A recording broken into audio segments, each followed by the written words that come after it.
Nobel Coronavirus 2019. Benar ya?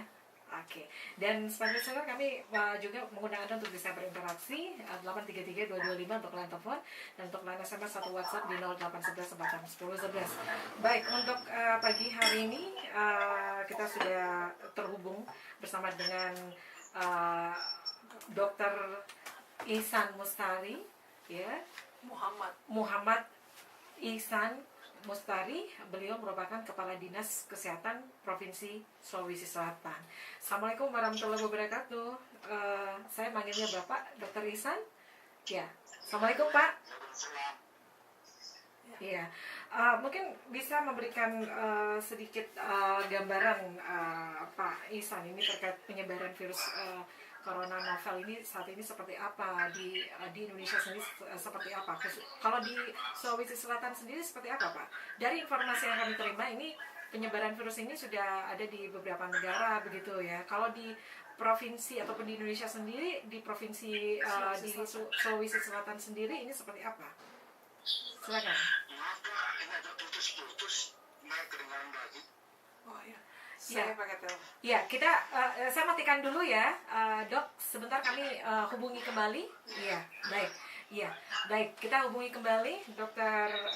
Ihsan yang tentunya ini akan memberikan penjelasan kepada kita semua bagaimana kondisi saat ini di Sulawesi Selatan terkait antisipasi virus corona, Nobel Coronavirus 2019. Baik, saya ke Dokter Hidri lagi. Iya. Dokter, tadi tentunya ini banyak masyarakat juga penasaran begitu ya, takut juga, was-was juga ini gimana nih sebenarnya kita harus waspada, antisipasi ya, jangan sampai kita tertular dengan terpapar juga dengan virus ini. Apa pola hidup sehat seperti apa yang harus kita terapkan begitu? Jadi memang dalam keseharian kita ini memang kita ini rentang memang bukan cuma coronavirus ya. Jangan lupa juga sekarang ini DBD juga sudah mulai lagi muncul ya, beberapa ini sudah ada kabar sudah banyak masuk rumah sakit, bahkan kemarin mahasiswa saya kena DBD meninggal dunia itu karena terlambat ditangani. Jadi secara umum antisipasi ya tentu bagaimana kita memperbaiki PHBS kita, pola hidup bersih sehat. Karena biasanya kuman itu kan menyebar pertama lewat droplet infeksinya itu lewat batuk, bersin, kemudian tangan kita memindahkan kuman ke tubuh kita. Ya, jadi sebaiknya pertama ya antisipasi kalau keluar ya pakai masker. Dan maskernya itu harus cari yang masker yang bagus ya, karena jangan asal masker aja gitu ya. Yang kemarin tuh ya di China ya kejadian. Betul. Ya, mereka memakai pembalut. Ada kasus seperti mungkin sudah tidak dapat airnya jadi dapat. Lalu kita kita tersambung ya, kita terhubung dengan Dr. Muhammad Ihsan Mustari, ini PLT dari Kepala Dinas Kesehatan Provinsi Sulawesi Selatan. Assalamualaikum warahmatullahi wabarakatuh, Dr. Ihsan. Ya, Assalamualaikum warahmatullahi wabarakatuh, Dok. Halo. Ya, Assalamualaikum warahmatullahi wabarakatuh. Halo. Ya, dicoba lagi. Ya, kita coba lagi ya untuk menghubungi Pak Ihsan. Ya, kita agak ada kendala teknis di studio. Kita mencoba lagi untuk menghubungi beliau. Dan kita lanjut lagi. Ya, jadi itu PHBS-nya pakai masker ya, keluar, jadi termasuk juga bagus kalau misalnya kita mobilisasi di luar kan debu-debu juga, asap-asap ya. Apalagi nanti kalau sudah tiba musim hujan tiba-tiba panas lagi, ini harus kita wanti. Kemudian kalau kita batuk ya sebaiknya tutup pakai tangan atau kita balik ya ke ke bahu kita, jadi supaya jangan menyebar ke orang. Jadi itu akhlak bagaimana kita diajarkan supaya jangan batuk sembarang dengan jadi perlu tutup. Iya. Itu tadi masker ya, masker. Itu pembelian maskernya sendiri seperti apa sih? Apakah memang menggunakan masker yang sudah ada di pasaran atau seperti apa? Yang bagus itu kan biasa kan yang ada di apotek Coba. Iya. Baik, kita mencoba lagi ya. Kita sudah terhubung kembali bersama Dr. Ihsan, Pak Ihsan. Ya, Assalamualaikum warahmatullahi wabarakatuh, Pak Ihsan. Halo. Assalamualaikum. Halo, Assalamualaikum Pak Ihsan. Iya, kita akan mencoba lagi untuk menghubungi. Mati. Halo, tidak ada suara ya. Kami agak kesukaran ini untuk bisa mendengar suara dari Pak Ihsan, yang tentunya kita akan ajak berbincang ya untuk pagi hari ini seperti semua terkait topik kita antisipasi Nobel Coronavirus 2019 ya, khususnya di Sulawesi Selatan. Baik, kita lanjut lagi ya, Dokter Hiti. Ya, kemudian interaksi kita dengan banyak orang, hati-hati berada di kerumunan, ya kayak di mall, di pasar, itu kan juga gampang juga menyebar di situ. Ya, lalu kalau sebisa mungkin yang menghindari seperti itu, yang jangan sampai, karena biasanya kan dari situ kuman menyebar. Ya, pasal orang bicara, orang bersin, orang batuk. Lalu jangan lupa selalu cuci tangan. Nah, ini dia. Karena tangan ini kan organ tubuh kita yang paling gampang memindah-mindahkan. Megang makanan, ya, mau makan yang tidak pakai sendok, cuci tangan. Cuci tangan juga memang ini harus tahu dulu gitu ya, karena kan Betul. biasa asal cuci tangan aja gitu. Yang benernya seperti apa sih, Dok? Kalau di dalam biasa kita ajarkan di mahasiswa itu di rumah Anak-anak sakit, sekolah gitu ya, iya, itu iya. ada beberapa langkah cuci tangan. Iya. Tapi itu kan biasanya karena di rumah sakit itu kan memang rentan dengan penyakit. Jadi yang penting kalau pakai sabun desinfektan. Ya, sela-sela gitu ya. Betul. Sela-sela tangan kita. Ya, karena ini tangan memang ini paling gampang kemana-mana menyebarkan ya, dari makanan, dari sentuhan, dari segala macam salaman, lalu mungkin tiba-tiba kita bersinggata di hidung, kita garuk, bisa saja dari tangan kita pindah ke hidung, Ya, masuk ke penyebar, hidung. ya. Jadi itu yang harus memang selalu diwaspadai. Ya. Kemudian ya tentu kalau mulai demam-demam ya hati-hati juga, karena demam itu adalah gejala penyakit yang banyak sekali diagnosa penyakit bisa muncul. Oke, kita kembali lagi terhubung dengan Dokter Ihsan. Assalamualaikum warahmatullahi wabarakatuh, Dok. Waalaikumsalam warahmatullahi wabarakatuh. Iya, Dok, ini terkait kita membahas antisipasi Nobel Coronavirus 2019 ini, Dok.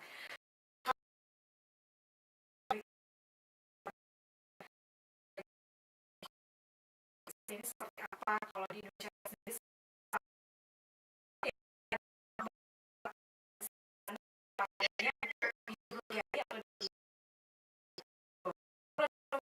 Sendiri seperti apa untuk antisipasinya? Oke, jadi novel, jadi ini adalah jenis virus baru dari coronavirus, namanya novel coronavirus yang sejak Desember 2019 itu menyebar di Wuhan, di China. Ya. Nah, sejak itu maka karena proses perjalanan dari penduduk di sana itu belum kunjungan-kunjungan, sehingga sampai saat ini ada beberapa negara yang telah terjangkit dengan coronavirus novel ini. Nah, sampai sekarang alhamdulillah dengan proses pencegahan yang kita lakukan berkoordinasi dengan lintas sektor terkait di seluruh Indonesia, alhamdulillah sampai sekarang itu kita telah mengantisipasi untuk tidak masuk ke Indonesia, termasuk di Sulawesi Selatan. Nah, di Sulawesi Selatan sendiri kita telah berkoordinasi dengan teman-teman di kesehatan pelabuhan, dengan keimigrasian, dengan rumah sakit untuk bagaimana mengantisipasi, mencegah dan mengendalikan terjangkitnya coronavirus ini, gitu. Iya, Dok, kalau soal dari kesiapan dari rumah sakit di provinsi sendiri seperti apa untuk kesiapan rumah sakit sendiri? Ya, Jangan sampai ada yang kita tunjuk untuk Iya, silakan. Iya, silakan, Dok. Ya, jadi rumah sakit yang kita tunjuk untuk menangani sebagai rumah sakit rujukan jika seandainya ada infeksi ini, maka yang kita tunjuk itu rumah sakit Wahidin. Wahidin itu punya prosedur yang standar bagaimana menangani penyakit infeksi seperti ini, gitu deh. Prosedur yang standar itu maksudnya seperti apa, Pak Ihsan? Itu terlalu teknis yang saya jelaskan. Tapi yang kita bisa jelaskan adalah di rumah sakit Wahidin itu punya unit gawat darurat yang khusus tersentuh infeksi, bagaimana mereka sebelum masuk dikontaminasi dulu, bagaimana semua tenaga yang ada di dalam itu menggunakan APD yang standar, bagaimana pemeriksaan laboratorium standar yang dilakukan untuk infeksi-infeksi seperti ini. Begitu. Tim dokter yang dilibatkan, dokter apa saja itu, Pak Ihsan? Jadi semua, jadi yang terkait terutama dokter-dokter penyakit dalam, jadi khusus untuk penyakit, terutama penyakit paru yang terlibat di dalamnya, tapi akan terkait dengan apalagi kedisiplinan ilmu yang lain. Jadi ada tim nanti penanganannya seperti ini. Iya. Saran untuk masyarakat. Iya, Pak Ihsan, ini data terbaru ini mengatakan bahwa ratusan mahasiswa Indonesia tertahan di Tiongkok, termasuk di Wuhan begitu. Sebagian berasal dari Sulsel, dan kondisi terkini mahasiswa kita ini yang berada di China, mungkin ada informasi juga yang Bapak Ihsan dapatkan, itu seperti apa untuk saat ini? Komunikasinya saat ini, ya. Iya. Jadi hasil koordinasi kami dengan Kementerian Kesehatan, Ya, Kemen. Ya. bahwa mahasiswa-mahasiswa yang ada di Wuhan itu sampai saat ini tidak terjangkit ya dengan apalagi dengan infeksi coronavirus ini, dan juga Kementerian Kesehatan dan Kementerian Luar Negeri saat ini juga berkoordinasi untuk melakukan apalagi evaluasi kesehatan dan termasuk apalagi kondisi kehidupan sehari-hari mereka di sana. Seperti itu. Iya. Baik, ini untuk bisa memberikan rasa aman juga terhadap masyarakat begitu, mungkin himbauannya ataupun apa yang ingin disampaikan ke masyarakat begitu, Pak Ihsan? Ya, jadi yang pertama bisa kami sampaikan khusus teman-teman masyarakat Sulawesi Selatan, pertama adalah tidak usah cemas, ya, tidak usah cemas dengan infeksi coronavirus ini. Kami dari pemerintah provinsi itu berkoordinasi dengan yang terkait bagaimana agar infeksi ini bisa tidak terjangkit ke Sulawesi Selatan. Ya, tentu dengan optimalisasi prosedur-prosedur yang ada, kita berkoordinasi dengan kesehatan pelabuhan, berkoordinasi dengan perhubungan dan sebagainya, sehingga saya kira kita bisa sampaikan bahwa tidak usah cemas. Kalaupun kita punya riwayat dari luar negeri dan mengalami gejala-gejala misalnya demam, kita batuk atau sesak, segera melakukan pemeriksaan ke fasilitas kesehatan yang terdekat.